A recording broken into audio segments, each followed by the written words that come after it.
Welcome to Second Edition. I'm Katie Wallace. And I'm Evelina Zanari. On today's show, we have local students honoring veterans with a special poppy ceremony. Plus, the Veterans Food Bank need increases with the holidays on the horizon. But first, the UCP proposes new legislation impacting trans youth in the province.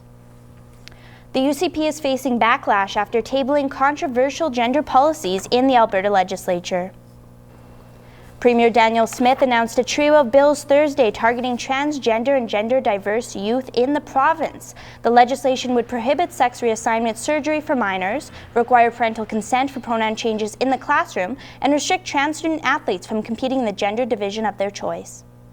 A lot of us really see it as like this is kind of a starting point to make it like a bigger picture thing, because really there's nothing bad happening to trans kids. They're not going through these surgeries. They're not doing these extreme things that they think.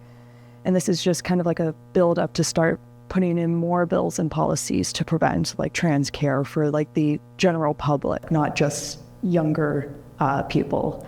Allies and members of the LGBTQ2S+ community continue to rally against these proposed policies as protests take place across the province.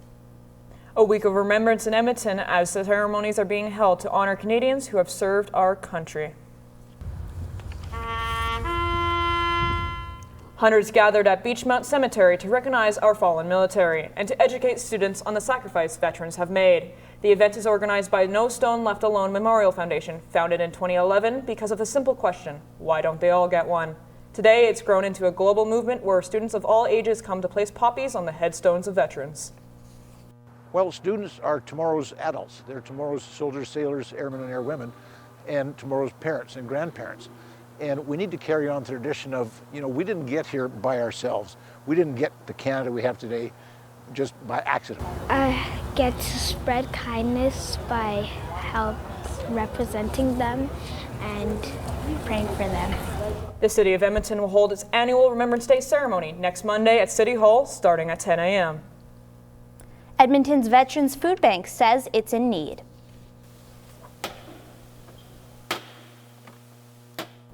The food bank says it is serving a record number of clients. 3 years ago, they helped 50 people a month. That number has grown by 3,000%. They now help more than 1,400 veterans. With the holidays approaching, organizers believe that number will grow bigger.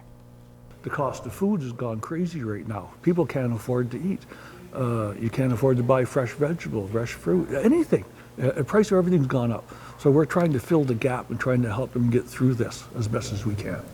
The food bank is in need of coffee, pasta, toilet paper, and pet food for their Pet Promise program, which supports veterans with taking care of their furry friends. NAIT hosted a fall vaccine clinic on campus last week with the goal of making vaccinations more accessible to students. The clinic returned for the first time since 2019 in partnership with the NAIT Students Association. Healthcare professionals were on site to administer flu and COVID-19 vaccines to all valid Alberta healthcare card holders. The aim of this initiative is to make immunization process easier and more flexible for students. I think the biggest one is finding where will take you. Vaccines are very important, as many people know, and it can be hard to access them. So that's why we have it right on campus for students, so they can get it done between classes. NAIT's next vaccine clinic is planned for the winter semester. After the break, we have an interview with a local teacher about the impact these new gender policies will have on students. Then we step into the kitchen to learn a simple German recipe.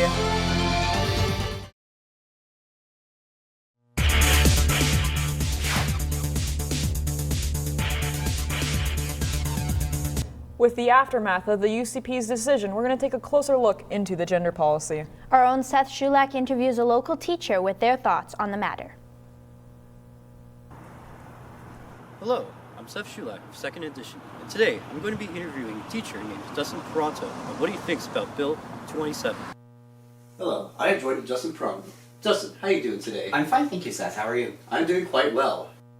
So, Dustin, how will Bill 27 affect your teaching? I think a main issue with Bill 27 coming through right now is that it removes a lot of the protections that we have in place for students who belong to the LGBTQ2S+ community. And in this case specifically, we're targeting trans students, and they may have issues at home with their families and how their families react to this child being trans or not. And in this case, my duty of care for a child is compromised because, first and foremost, I'm responsible for taking care of the child. In what ways do you think sex education is important to how you teach? This bill also does touch on sex education, and I think it's very important that we have sex education readily available to students in school. This bill is trying to get rid of the opt-out clause for sex education and rather have parents opt in to sex education and be able to pick and choose which aspects of sex education students focus on. How will we overcome the challenge if Bill 27 does pass?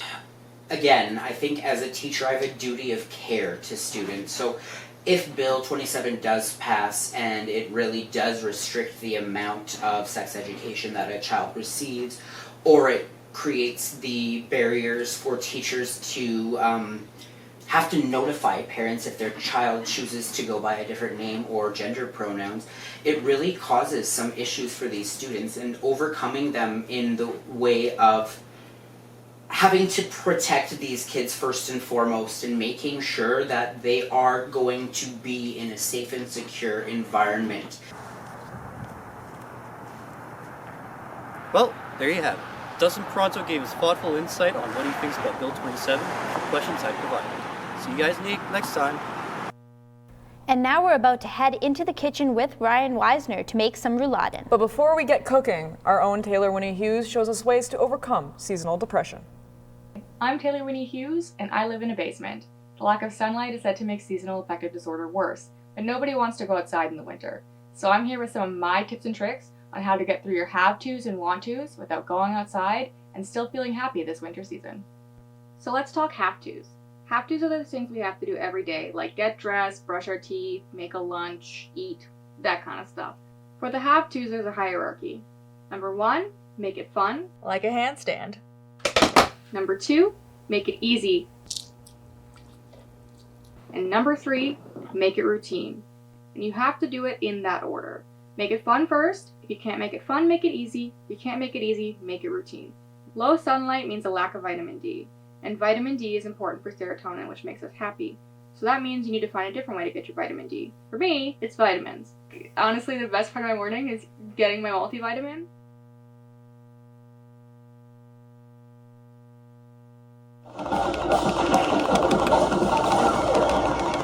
No. On to the want-tos. Keep your hobby spaces ready to go and free of clutter, because it's way too easy to get frustrated when they're not ready to go when you are and lose all motivation, and then just sit down and do nothing. Avoid frustrated reactions, avoid wasting your time, have them ready to go. Staying warm. If you don't have a fireplace like I do, you can get a heated blanket. Heated blankets are usually cheap and easy to find. I got mine from Uncle Wiener's. And drinking tea. Tea comes in a variety of caffeine levels from not at all to highly, so you can pick what you need for your energy levels that day for a nice, warm, relaxing drink. Or just drink hot chocolate or coffee, but tea is very versatile and I recommend it. Other options for staying warm include onesies. Yay! And lastly, embrace whimsy. It's important to have things in your house that just bring you joy. This little Nessie tea diffuser, it's so cute. I love it, and it just makes me happy every time I have tea. Maybe I'm not in the mood to drink water, but seeing Nessie brightens my day.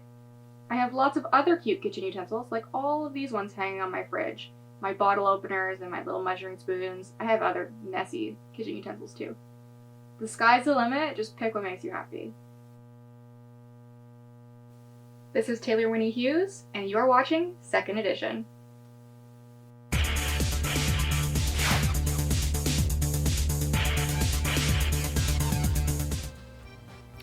Guten Tag, here is Ryan with Second Edition.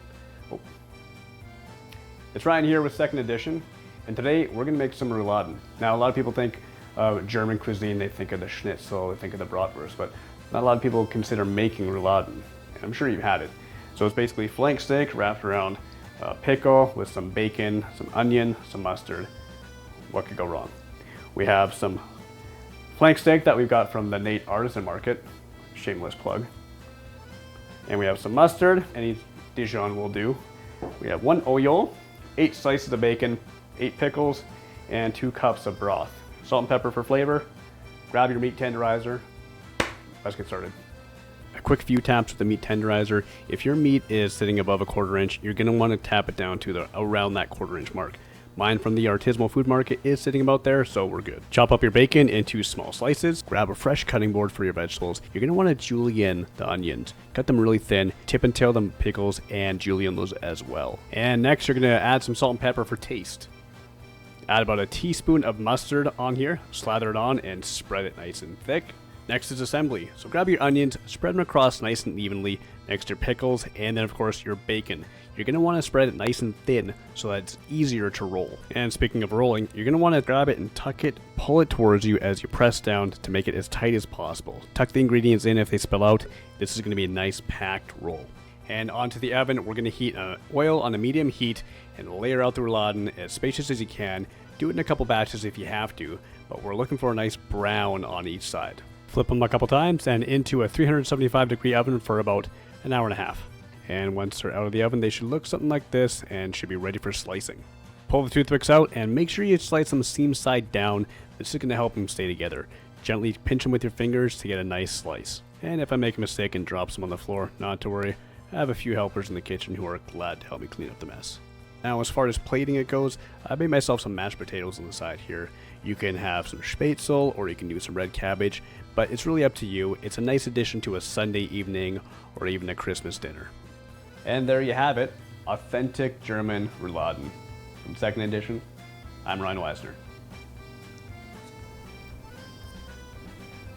I think I just realized how hungry I was after seeing that delicious dish. Me too. I didn't even know what rouladen was until today. Thank you for tuning in for this week's 2nd edition. Have an amazing fall break and be sure to tune in for our next show on November 20th. See you then.